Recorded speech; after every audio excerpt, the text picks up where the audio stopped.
வணக்கம் நண்பர்களே, நான் Manikandan. This is Mani travels with hope.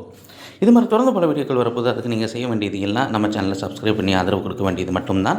இன்றைக்கி இந்த வீடியோவில் நம்ம பார்க்கக்கூடிய விஷயம் என்ன அப்படின்னா, மெயின்டெனன்ஸ் ஒர்க் காரணமாக 2 ரயில்கள் கோயம்புத்தூருக்கு செல்லாது. எப்போ அப்படின்னா, நாளை மற்றும் நாளை மறுதினம் 2 ரயில்கள் கோயம்புத்தூருக்கு வராது. இந்த 2 ரயில்களுமே கிட்டத்தட்ட ரேக் ஷேரிங் செய்யக்கூடிய ரயில்கள் அப்படிங்கிறதையும் நம்ம தெரிஞ்சுக்கணும்.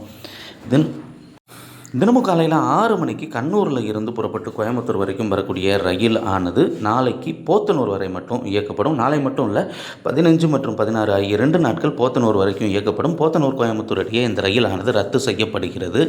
நாளைக்கு கண்ணூரிலிருந்து கிளம்பக்கூடிய இந்த ரயிலானது போத்தனூர் வந்துட்டு அங்கே இருந்து மத்தியானத்திற்கு மேலே, பிற்பகலுக்கு மேலே போத்தனூரிலிருந்து மதுரை வரைக்கும் இயக்கப்படும். காரணம் என்ன அப்படின்னா, கண்ணூர் கோயம்புத்தூர் ரயிலின் பெட்டிகளை தான் மதுரை கோயம்புத்தூர் இன்டர்சிட்டி எக்ஸ்பிரஸ் ரயிலின் பெட்டிகளாக பயன்படுத்துகிறாங்க.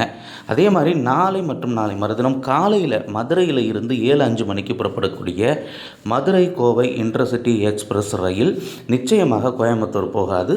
அப்படி கிளம்பக்கூடிய இந்த ரயிலானது 12 மணிக்கு எல்லாம் போத்தனூர் போயிடும், பொள்ளாச்சி வழியாக, பழனி பொள்ளாச்சி வழியாக. அப்படி போத்தனூர் போகக்கூடிய ரயில் அங்கே இருந்து கண்ணூருக்கு புறப்பட்டு செல்லும். அதனால் நாளைக்கு ஒரு நாளைக்கு, அதற்கடுத்து நாளை மறுதினம் ஆகிய 2 நாளுமே நம்ம கோயம்புத்தூர்லேருந்து இந்த ட்ரெயினை பிடிச்சிடலாம் அப்படின்னு நினச்சா வாய்ப்பே கிடையாது. இந்த ட்ரெயின் கோயம்புத்தூர்லேருந்து கிளம்பாது, போத்தனூர்லேருந்து தான் கிளம்பும். அதனால் போத்தனூர் வரைக்கும் வந்து அங்கே இருந்து கண்ணூருக்கோ அல்லது மதுரைக்கோ செல்வதற்கான வாய்ப்பு தான் அதிக அளவில் இருக்கிறது. இந்த தகவல்கள் நம்முடைய நண்பர்களையும் சென்று சேரணும். அதனால் இந்த வீடியோவை நீங்கள் ஷேர் பண்ணுங்கள். அப்போ தான் ரயிலை பயன்படுத்தக்கூடிய அனைவருக்குமே அனைத்து தகவல்களும் சென்று சேரும் அப்படிங்கிறது தான் மிகப்பெரிய உண்மையாக இருக்கிறது. இந்த மாற்றங்கள் 2 நாளைக்கு மட்டும்தான்.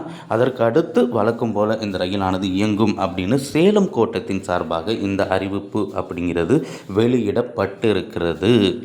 இது மாதிரி தொடர்ந்து பல ரயில்வே அப்டேட்டுகள் உடனுக்குடன் நம்ம சேனலில் வந்து சேர இருக்கிறது. அதற்கு நீங்கள் செய்ய வேண்டியது எல்லாம் நம்ம சேனலை சப்ஸ்கிரைப் பண்ணி ஆதரவு கொடுக்கறதோடு மட்டும் இல்லாமல், இந்த தகவல்கள் உங்களுக்கு பிடித்திருந்தால் மட்டும் நிச்சயமாக எல்லோருக்கும் ஷேர் பண்ணுங்கள். அப்படியே லைக் பண்ணுங்கள். அடுத்த ஒரு வீடியோவில் பார்ப்போம். அது வரைக்கும் நன்றி, வணக்கம்.